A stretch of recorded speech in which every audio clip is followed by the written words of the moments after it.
This is a super important video today because it's going to identify a problem that's been running rampant in this profession, and I know it's been costing you in your practice. You see, patient education is a concept that is wrong.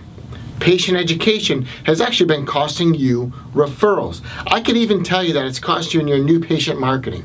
But what I'd like you to do is hear it from an expert on communication, someone that essentially started practice management as a trend, I would suggest, in this profession, or at the very least is one of the leaders, and that's Guy Reekman. And what we're going to tackle on this short soundbite that's really going to help you out is a problem and an important solution.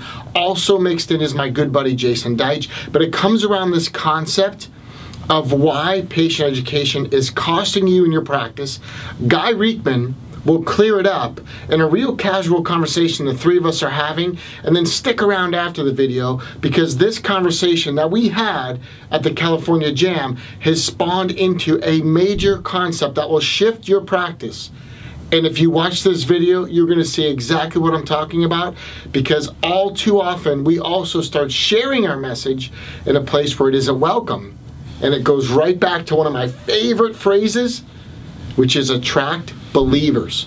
And there are believers out there, but you got to hear it from Guy Reekman. The real casual conversation, super cool. We're going to drop you in as a fly on the wall and clear up a major problem this profession has suffered from too long. This is not a light video. Be prepared to take some notes loaded with gems, not just problems, but solutions quick on the heel. Check this out. And these two guys, Jason and Guy, tell you what, brilliant, and it's no coincidence. They're also best friends because of some of the stuff they've been sharing and doing in this profession. Just put your seatbelt on. Check this thing out. So one of the things we talked about is patient education.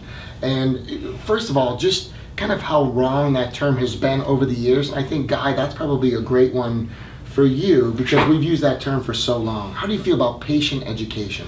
Well, one, it has to happen, but two, the concept of it is totally wrong because it implies that a person doesn't know anything, we're going to tell them something, they're going to have a revelation and an epiphany, and they're going to get started under care. When in actual fact, we found out that people are already in our belief systems. They already own our ideas of vitalism. The body is a self-developing, self-healing, self-maintaining mechanism, and they're looking for skill sets on how to do that. I remember when we were building a building at Life, we had an architect, and his wife had a serious healthcare problem. And she decided, it wasn't acute, but it was serious. And she decided that she wasn't going to do the medical route. So she went to a naturopath, and they did the normal stuff, took some blood work, cleaned up her nutrition. Along the way, the naturopath said, well, you know, we ought to include chiropractic in this too. So she went to a chiropractor, and chiropractor did what we do, you know, 3 times a week and all that kind of stuff. And then the chiropractor said, you know, you ought to include this. And so over a period of 2 years, she actually built a team to help her get that accomplished. In medicine, if you walk in a hospital, the whole team is there. They move you around. They don't even ask. But we've got to, as chiropractors, find a way of taking people that already believe the principles that we believe in, simply identify ourselves in that, and usually we'll be identified as the leaders in it and start helping people put these teams together. Right. So it's less about patient education these days and more about modeling information that someone can attach to that already has a belief about what we do. I love it. Yeah. So in that sense, that becomes the content could stay the same, and this is where I think I'm going to throw it to you, because content is one of those things that there are people that think like we think, and we've all heard this, right, where all of a sudden they come in and they go, gosh, why didn't somebody tell me sooner? Sure. You know, how come nobody told me this before? And it's one of those. So can you talk to content and where it becomes most important? You know, my take is, you know, we call it education as if we're, you know, our fear is that if we don't teach them, you know, what we do, what a subluxation is, what an adjustment is at the first meeting, right, like that's going to be what's going to get them to come in. When the reality is, lots of people, they know they should be eating better. Right. They know they should be exercising. They know they should be getting more rest. They know they should be managing their stress. They're educated about it. They're not doing it. Right. So there's something more than just making sure we, you know, quickly disseminate information. I think of it more as, you know, how do we inspire people to actually realize that they're worth taking care of, right, that they're worth the investment of time and money to make themselves a priority once and for all, because, you know, especially moms and so on, right? They sacrifice themselves to the point that they're no longer able to serve their families. Right. And so it's sort of connecting what they already know deep in their heart, right, what's likely uncommon common sense that they may have sort of forgotten, right, and just remind them that they're valuable, they're important, and we're here to help serve them in a better way. And if we can do that, we'll have earned the right, the time, and the credibility to teach them about a subluxation, right, and about an adjustment, and about a chiropractic, and all the other possibilities. And so much when it comes to patient education is getting them started. Like, you're not there to get them finished. Right. You know, Right, it's just like, holy smokes. Right. It's just, we just get them in the office. And in that sense, you and I have talked about this, the content could be the same if the context, in other words, the audience is right for it. There are people that believe just like we believe. Right. And so really it becomes context over content. I know we've discussed this at length. It becomes super easy when you're in the right place to have that same conversation, and you go from there. But the other part of it too is there's some skill sets that people have to have. Right? That's true. You know, I teach a class at Life. It's their first practice management class.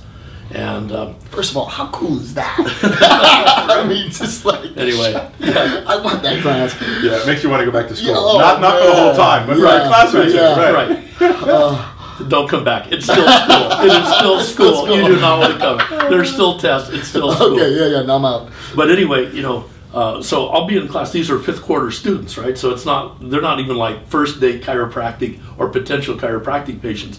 And I'll throw a question out and say, you're on the telephone, you know, it's a new patient, and they go, are you one of those offices that wants you to come forever? And you can see everyone in the room doesn't know how to answer, right? Because, and it's context, right? Because our context is, the answer is yes, it's really simple. But from a patient standpoint, obviously their context sometimes is, I don't want to get trapped when I come into something that I'll be embarrassed and I can't get out of. Right. So there has to be also some development of skill sets for the doctor and the staff, especially the staff, to be able to know how to answer that question correctly, even once they have the idea. Right. Right. So it's that mix of having the big idea, of knowing the vision, knowing who's out there, wanting to communicate a message, but also you've got to develop the skill sets to communicate the message. Yeah, and that goes right through your team. I mean, in that exact scenario, to give you some takeaways from this, what we have our team trained on is what we call the U-turn in the conversation, and it's feel, felt, found. So I understand why you would feel that way. Other people who have called here before felt the exact same way. We're in agreement. They felt just like you don't want to do that. But what people have found when they do come in is that we actually give you an ending date because we do corrective care. Sure. And if you choose to go into a wellness care, that's another phase, and it's up to you. But it's feel, felt, found. I understand why you would feel that way. Other people have felt that way. But when they come here, what they found is we give you an ending date. And it's a simple one, but you've got a communication. It's got to be on every team member, and we leave a lot of that stuff out. Yeah. So that's good. I think as far as communication and patient education, that's a big one.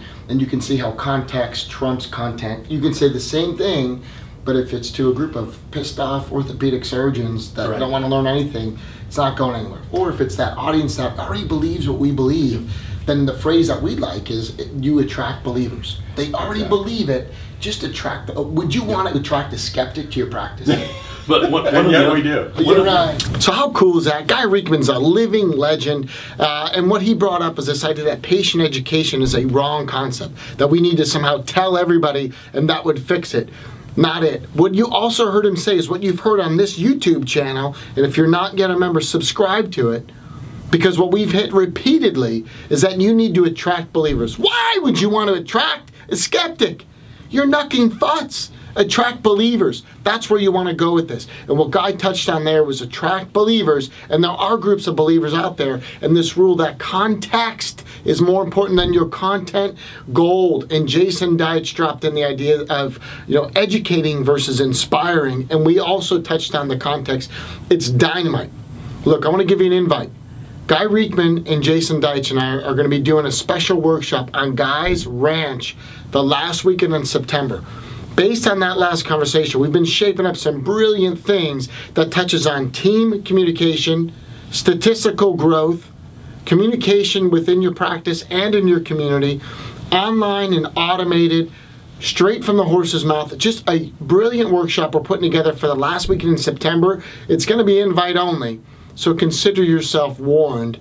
And if you're interested, shoot me a message. But out of this conversation, we had so much synergy, so many problems that we've done follow-up phone calls, a couple really cool conversations afterwards in person, to where we said, you know, let's do this. So save the date, last weekend in September. I can't give you too many bits of information, but if you like that soundbite and even the U-turn your team can use in a feel, felt, found, you're going to want to be a part of what's going on in Colorado on the Paintbrush Ranch last weekend in September, because it is communication mastery.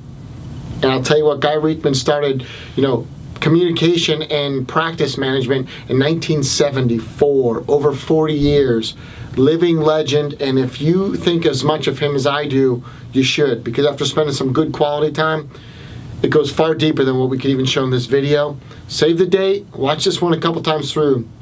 It's gold. And I would tell you, Guy Reekman is like the John Wayne of this profession. Tall drink of water, you don't mess with him. See you soon.